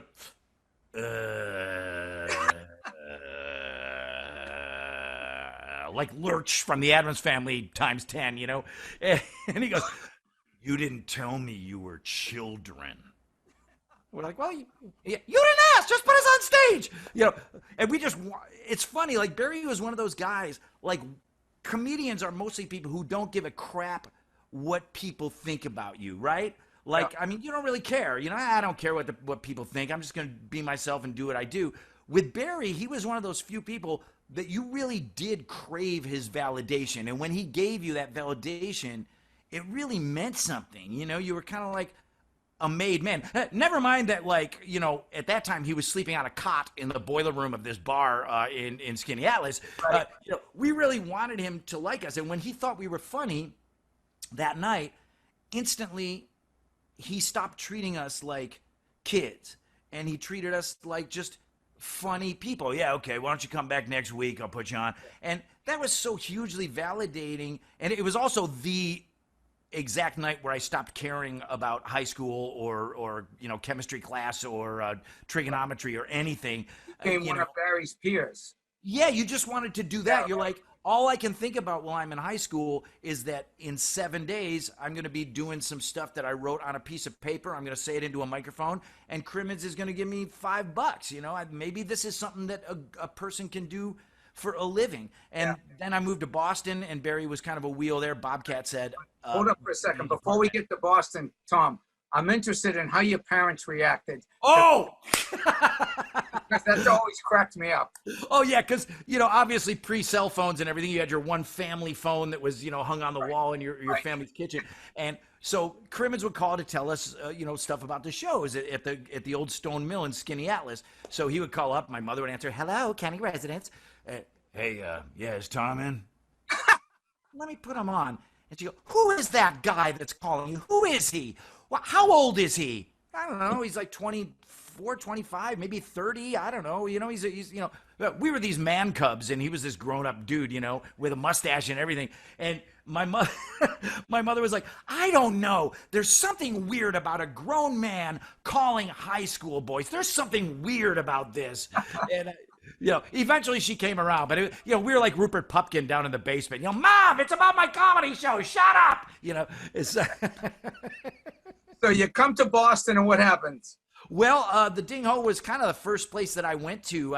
Bobby Goldthwait had just moved to San Francisco, and he said, "Come to Boston. You need to get out of Smallville. Come to Metropolis. Start doing comedy. You know, get out of Syracuse. I've got an apartment, and Crimmins is a wheel here. You know." And so I went to the Ding Ho, took whatever, how many, like Brian, Brian Kiley and other people, you take a few buses and wound up on stage. Lenny brought me up on stage.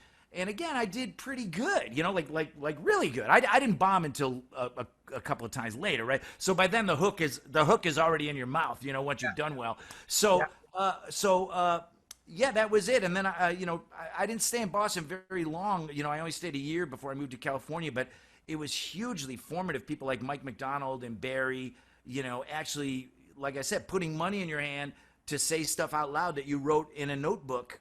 It kind of let you know that you weren't psychotically delusional.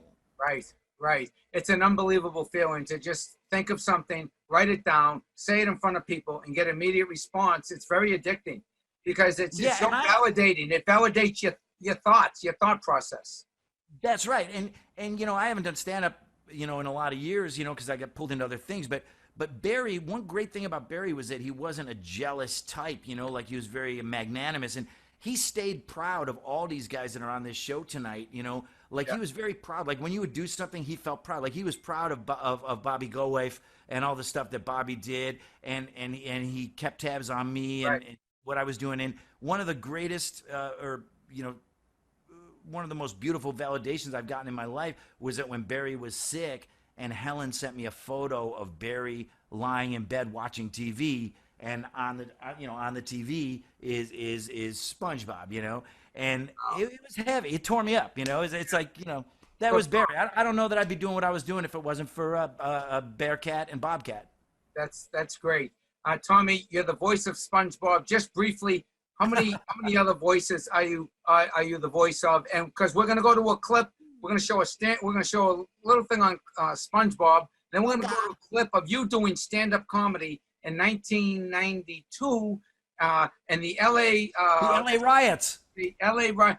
Tom is moving into LA the day after the verdict of the Rodney King verdict, and the place has exploded in rebellion. And Tom is going through the streets, and this is a hilarious bit. But just tell the people what other voices you are. You're SpongeBob SquarePants. Oh man, my IMDb is crazy. Like I think somebody said there's like close to 500 IMDb credits on it. But you know, Powerpuff Girls, Rick and Morty, Adventure Time, a Family Guy, all these animated shows, just cartoons. I forget it all. Yeah. But you're nominated for an Emmy coming up. Yeah. I just got nominated for an Emmy for SpongeBob. So hopefully we'll get it. That's awesome, man. I think we're all going to get nominated for an Emmy for this show. We're going to get a Zoomie. We're going to get a Zoomie, ladies and gentlemen. Don't jinx it. Don't jinx it, Ting. Don't jinx it. All right. Check this out. Tom Kenny as SpongeBob SquarePants, and then explaining the LA riots from the privacy of his new bedroom. The best time to wear a striped sweater is all the time. The one with the collar, turtleneck, that's the kind. So I recently moved here. Actually, I swear that I moved into a new apartment on the day that the looting and the rioting began. Yeah, perfect timing. You know, I'm carrying furniture through the street, so is everyone else. I had no idea what was going on. Gee, I guess everybody's moving this weekend. Major exodus. Yeah. Dusk to dawn curfew. Wasn't that weird? Being a prisoner in your own apartment. And my new apartment is on like Pico and La Brea, like 3-4 blocks away from where stuff was burning.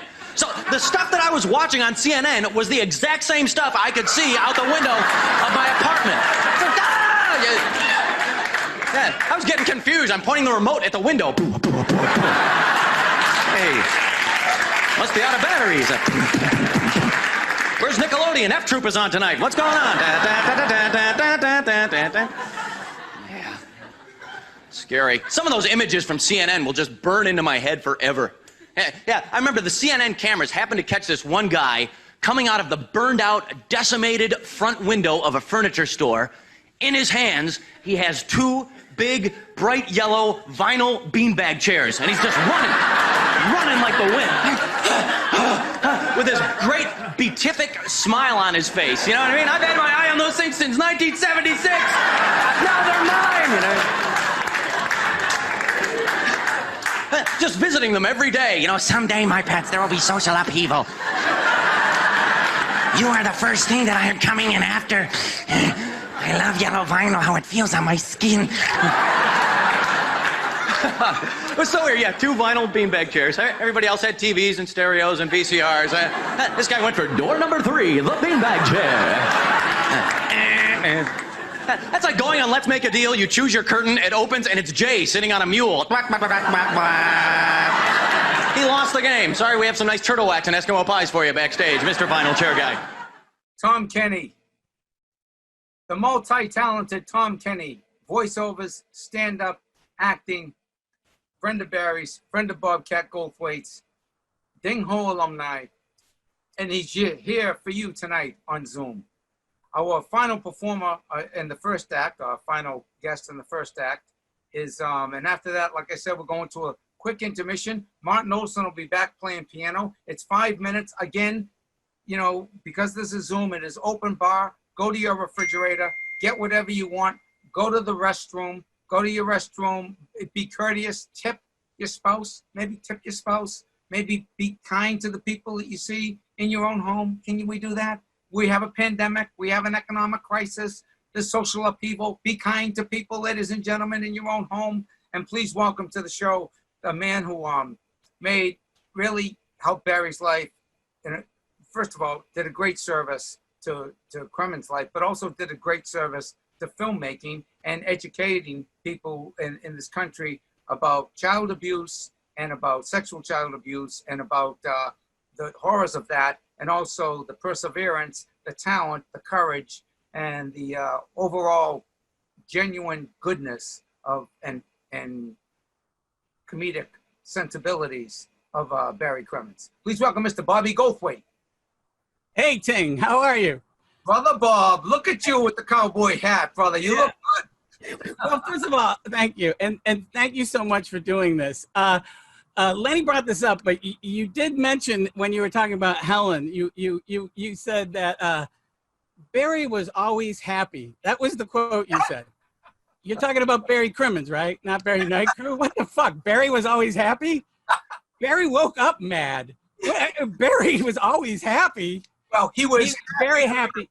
He was very happy when he found Helen, and it's really nice that you're doing this. But let's not. Barry was my friend, and I'm here to support him. He was a happy man. Look, I have Barry tattooed on me. Oh my God, you do? Yeah, he hated this. And then he got really mad when I added the gun right over his head. But yeah, so yeah, I do love the guy, but I'm not gonna rewrite his history. The guy was, I hear. He used to call me up one night. I was asleep and it's 3 a.m. and I get this phone call and it's you know, no hello. And I was like, oh, hi Barry. And he goes, ugh. I go, what's wrong? And he goes, you suck. I go, Barry, what did I do? He goes, you suck. And I go, what's wrong? He goes, well, I'm drunk. And I thought I'd call a movie star up and tell him he sucks. So, hey, that's me, Chance Langton. Chance, mute yourself, Chance, please. Okay, I couldn't stop laughing. Hi, Chance. It's good to see your name. All right, I think Chance is unmuted.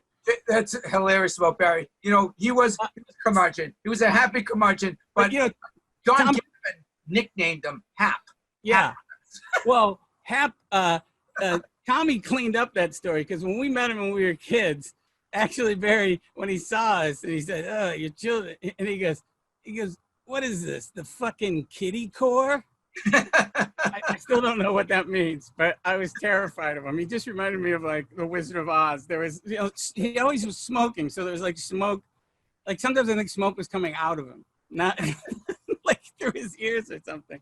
But hey, I know you got a lot of folks here. I did love Barry. Barry was, what's that? We're thrilled that you're here, man. I know it's tough for you to do this, but you made a lot of time for it, and you were at all the rehearsals, and you. Yeah, I'm super busy. I've got. Can I plug? I'm going to be on sure. Comics Unleashed with Byron Allen. Yeah, man. When is that? No, I'm kidding. So, so listen. Tomorrow night home show. Here's the thing. So, he was my mentor, and we had this relationship, and I made the movie of him. And I want to show a clip that's unseen material from Barry. You know, Barry is a political satirist, and he fought for change. And I think it's important that people just watch this clip. This didn't make the movie, but it gives you an idea of Barry's political outlook on life. So can we show that clip? Sure. I think it's pertains to now.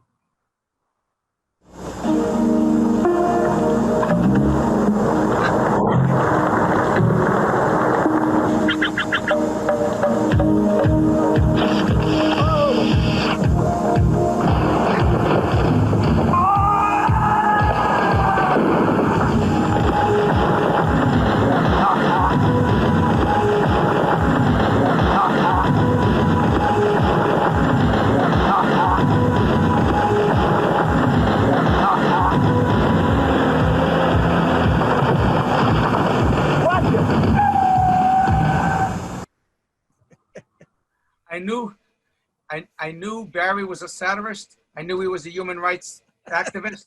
I knew he was a poet and a writer. I never knew he was an actor.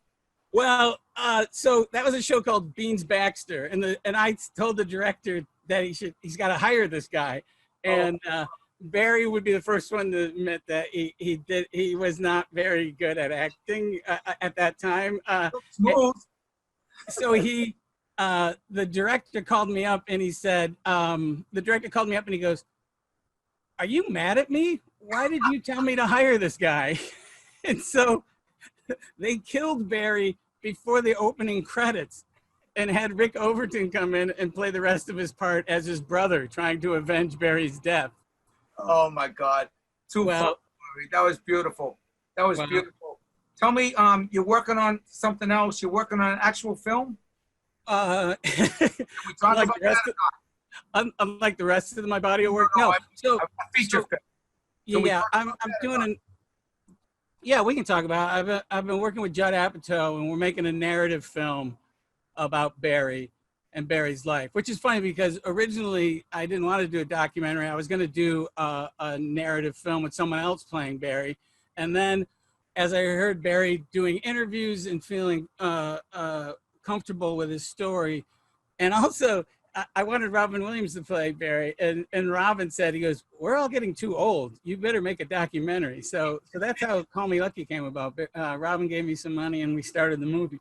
But so Barry did know that I was working on this narrative film towards the end of his life, and I went to visit him and Helen, and he says to me, "I have to tell you something." And I think he's going to tell me that he loves me, or where the money's buried, or I don't know. And he goes, "This is important." And he could barely walk, and he goes, "I want Mark Ruffalo to play me in the movie."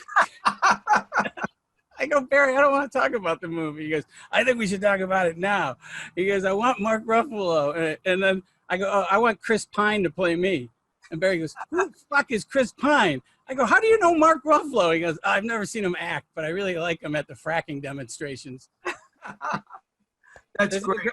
It's a great thing you've done tonight, and all the comics. It was so great to see everybody, and my love goes out to Helen, and thank you everybody that's donating. That's so nice of you. It's awesome. And Bobby, it's a great thing you did making that film, because I met what I was trying to say was, in the closing years of his life, the last 5 years, you know, that film came out because he didn't get the commercial success, and he didn't get, you know, wasn't filling stadiums like, you know, a lot of comics. I mean, he struggled for many, many years and played, you know, worked really hard. But I mean, as Tom Kenny was nice enough to say that, you know, I wouldn't be who I am, and I wouldn't have had the career I have if it wasn't for Tom Kenny, and if it wasn't for Barry, you know, I had props when I first did my act, and he's like, ugh. He goes, the best case scenario is you're going to end up in Vegas with a U-Haul. He's like, lose the props. So I had to drop the props. Well, Bob, I think it's nice that you mentioned Tom Kenny. I think it's very nice that you mentioned Barry. What about thanking young Jim Tingle for some of your career? How about, you know, Ting, I do in Mark's Pub in Watertown in '81. I never hear anything. I didn't get no Christmas cards. I said, thanks, Ting, for the gig in Watertown in '81. I don't get anything. Well, I'd like to thank you for that. But about me, huh? The Tingle story. The Tingle story. Ladies and gentlemen, this is not the Bernie Rubble story. It's the Jimmy Tingle story. I will thank you publicly for, you know, you got me out of jail when I was on acid, and I think I did some coke, and I was drinking, and I was hitchhiking in Watertown with no pants, and I'm like telling the cops, I'm a comedian, and they go, yeah, you're hilarious. But I have a question, because you picked me up and took me to Nick's, and I went on stage, and then I had pants. Where did we get the pants from?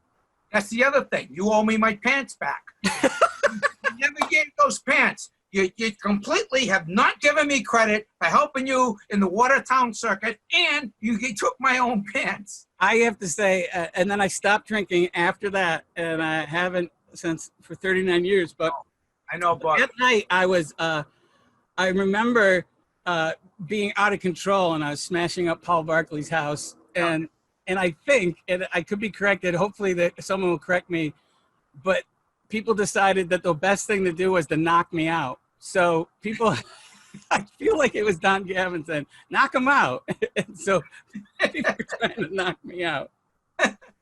Hey, Bobby. Yeah. When you got sober, that was a game changer for a lot of people. Not immediately, but you helped me. You helped a lot of people, and I'm not going to name any names, but when I did the Tonight Show, in '88, I stayed at your house, and I had 88 days of sobriety, and I stayed at your house that night, man. And you came to the show, and Joe Yannetti, who's coming up later, was there, and I think Tom Cat might have been there. But I love you. You helped me. That's when I still could get into the Tonight Show. Yeah, I know. Before I set it on fire. Before you lit Jay Leno's desk on fire. But you helped a lot of people with that sobriety move, man. And thank you. And you helped Barry enormously, making that, giving him the artistic credit that he deserves. So thank you, brother. Love you. And what is this clip we're going to watch right now? Oh, we're just going to, this is the trailer for folks who aren't, we're talking about Barry, and we're talking about Call Me Lucky. I really wish they'd just play him falling down the hill again. No, but this is the trailer for Call Me Lucky. And it was, you know, watching it with Barry was hilarious because he had never seen the movie, and I'm sitting there at Sundance, and Barry's sitting next to me. He's like going, why'd you talk to this asshole? And I go, Barry, wait till the end of the movie. I make you Jesus. Oh, that's funny, man. Well, everybody, a lot of people are walking. How can I hear more about Crimmins? How can I learn more? Yeah. It's on Amazon Prime right now. Amazon Prime, Call Me Lucky. Amazon Prime, Call Me Lucky. Rent it or download it or whatever they do. Pay for it. It's well worth it. It's his story. Bobby made it. It's a tribute to a great man. And you're a great director, Bobby. And it's awesome that Robin Williams kicked in the money to help this, man. And I know Robin Williams is one of your best friends, and everybody's sad about what happened. And you've been through a lot between Robin and Crimmins, losing your two best friends, but you persevere, like Crimmins always said. I was both their best men. So if any of my friends watching, you know, don't ask me to be your best man. It's a slippery slope, man. It's something you don't want to do. Enjoy this clip. Thank you, Bobby. I'll talk to you later. Love you, Ting. Love you too. Well, there's a couple of things I have to accomplish, and if I do, I think I'll be able to put my little tile in the grand mosaic of life. And those two things are, I'd like to overthrow the government of the United States, and I'd like to close the Catholic Church. Barry Crimmins was this weird mythical force. He spawned all of these great humorists. Paula Poundstone, Lenny, Kevin Meaney, Dennis Leary. He was a guy who you heard about before you actually saw him. This whispered about presence. I never met anyone like him. He's just this combination of Noam Chomsky and Bluto. I got caught smuggling books into Kentucky. Got off on a technicality no one could prove they were books. Why do women go to the bathroom in Paris? Because they get hassled by drunk men. He would go into a rage. Watch the kind of stuff I can do here. Just get out. I don't like you. He stopped, I think, worrying about whether he was being funny or not. There was a lot of personal things that happened in his life when he was young that came out later. It was the most shocking thing, I think, in my life that I heard. It's scary for anybody of any age to really see someone who's the face of evil. When AOL was in its infancy, he was looking for other survivors in chat rooms. Barry called me up. He said, "Look at this." And I went, wow, I couldn't believe, what I was seeing. I just can't imagine pretending to be one of these people that caused him such misery. He was angry. He essentially left us with a big problem. He damaged himself to save these kids. After months of knocking on AOL's door, I was suddenly face to face before the U.S. Senate Judiciary Committee. AOL is the key link in a network of child pornography traffickers. They weren't quite sure what to make of Barry. We cannot surrender being rude, funny, obnoxious truth tellers. I can't think of anybody that I respect more than Barry. He's a reminder that you do have power. No matter what they do, I'm a witness to what you can go on to become. Call me lucky.